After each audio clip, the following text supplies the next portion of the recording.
சுறா கைடு 12ஆம் வகுப்பு பொதுத் தேர்வுக்கான புதிய பதிப்பு தற்போது பரபரப்பான விற்பனையில். மாணவர்கள் பொதுத் தேர்வில் அதிக மதிப்பெண் பெற உடனே வாங்குங்கள் சுறா கைடு.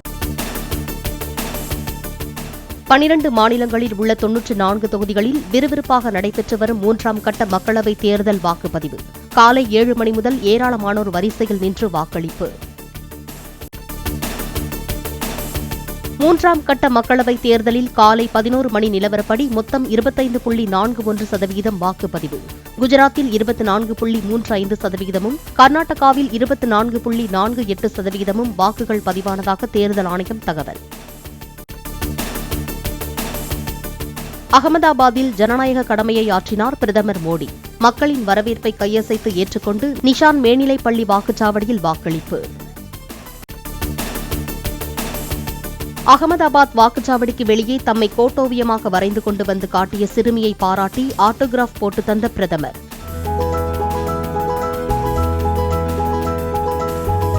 பெண்கள் பலர் ஆர்வத்துடன் முன்வந்து காகிதங்களிலும் தங்கள் கைகளிலும் பிரதமரின் கையெழுத்து கேட்டு பெற்றனர். நிஷான் பள்ளிக்கு வெளியே காத்திருந்த பெண் ஒருவரின் குழந்தையை தூக்கி கொஞ்சிய பிரதமர்.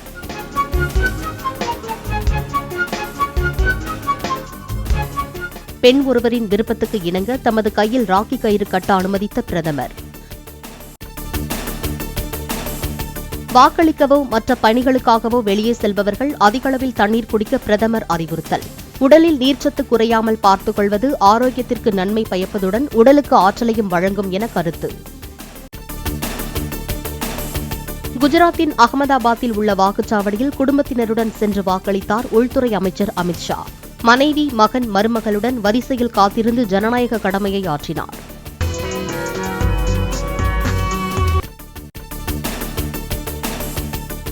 உத்தரப்பிரதேச ஆளுநர் ஆனந்திபென் பட்டேல் குஜராத் மாநிலம் அகமதாபாத்தின் ஷிலாஜ் வாக்குச்சாவடியில் தனது வாக்கினை பதிவு செய்தார். குஜராத் முதலமைச்சர் பூபேந்திர பட்டேல் வாக்காளர்களுடன் வரிசையில் நின்று வாக்களித்தார். கர்நாடகாவில் ஷிவமோகா தொகுதியில் குடும்பத்தினருடன் வாக்களித்த முன்னாள் முதலமைச்சர் எடியூரப்பா. ஷிவமோகா தொகுதி வேட்பாளரான எடியூரப்பாவின் மகன் விஜேந்திராவும் வாக்களித்தார். மகாராஷ்டிராவின் லத்தூரில் உள்ள வாக்குச்சாவடியில் வாக்களித்தார் நடிகை ஜெனிலியா.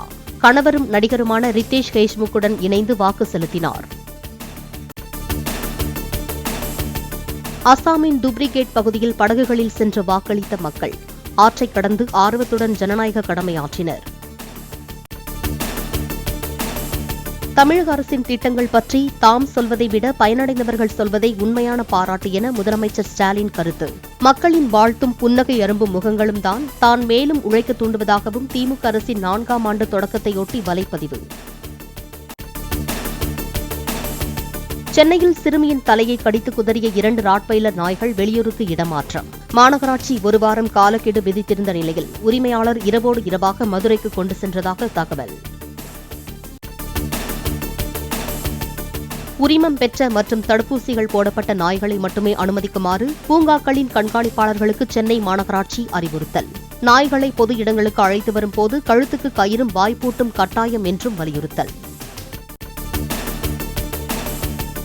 காங்கிரஸ் ஆட்சியில் இந்திய அரசியலையே மாற்றக்கூடிய புரட்சிகரமான சாதிவாரி மக்கள் தொகை கணக்கெடுப்பு நடத்தப்படும் என ராகுல் பிரச்சாரம். மக்களவைத் தேர்தலில் பாஜகவுக்கு 150 இடங்கள் கூட கிடைக்காது என மத்திய பிரதேச தேர்தல் பரப்புரையில் பேச்சு. KPK ஜெயக்குமார் தற்கொலை செய்து கொள்ளவில்லை என்பது பிரேத பரிசோதனையில் உறுதி செய்யப்பட்டுள்ளதாக தகவல். ஜெயக்குமார் உயிரிழந்த பிறகு அவரது சடலம் தோட்டத்தில் எரியூட்டப்பட்டு இருக்கலாம் என்றும் போலீசார் விளக்கம். KPK ஜெயக்குமாரின் புகார் கடிதங்களில் இருந்தது அவரது கையெழுத்துக்கள்தான் என்பதை தடயவியல் துறையினர் உறுதி செய்ததாக தகவல். கடிதங்களில் இடம்பெற்றிருந்தவர்களிடம் தீவிரமாக விசாரணையை முன்னெடுக்க போலீசார் திட்டம். ஜெயக்குமார் தனசிங்கின் மரணம் தொடர்பாக காங்கிரஸ் கட்சியைச் சேர்ந்த நாங்குநேரி MLA ரூபி மனோகரனிடம் போலீசார் விசாரணை. புகார் கடிதத்தில் கூறப்பட்டிருந்த பணம் கொடுக்கல் வாங்கல் குறித்து கேட்டறிந்ததாக தகவல். சென்னையில் உள்ள காமராஜர் நினைவிடத்தை தமிழக அரசின் பொதுப்பணித்துறை அதிகாரிகள் சுடுகாடு போல வைத்திருப்பதாக செல்வ பெருந்தகை குற்றச்சாட்டு. மற்ற முன்னாள் முதலமைச்சர்களுக்கு ஒரு அளவுகோல், காமராஜருக்கு ஒரு அளவுகோல் என செயல்படலாமா என்றும் கேள்வி. ஊட்டி மற்றும் கொடைக்கானலில் போக்குவரத்து நெரிசலை குறைக்கும் விதமாக சுற்றுலா வரும் பயணிகளின் வாகனங்களுக்கு இ பாஸ் கட்டாயம். இன்று முதல் ஜூன் 30ஆம் தேதி வரை இ பாஸ் நடைமுறை அமலில் இருக்கும் என்றும் தமிழ்நாடு அரசு அறிவிப்பு. நீலகிரி மாவட்டத்திற்குள் சுற்றுலா வாகனங்கள் நுழைய நள்ளிரவு முதல் இ பாஸ் கட்டாயம். தற்போது வரை 21,446 வாகனங்களுக்கு வழங்கிய இ பாஸ் மூலம் 2,78,000 பேர் பயணிக்க இருப்பதாக தகவல். நேற்றிரவு 8 மணி நிலவரப்படி கொடைக்கானலுக்கு இன்று முதல் அடுத்தடுத்த நாட்களில் வருகை தர 15,945 வாகனங்கள் பதிவு.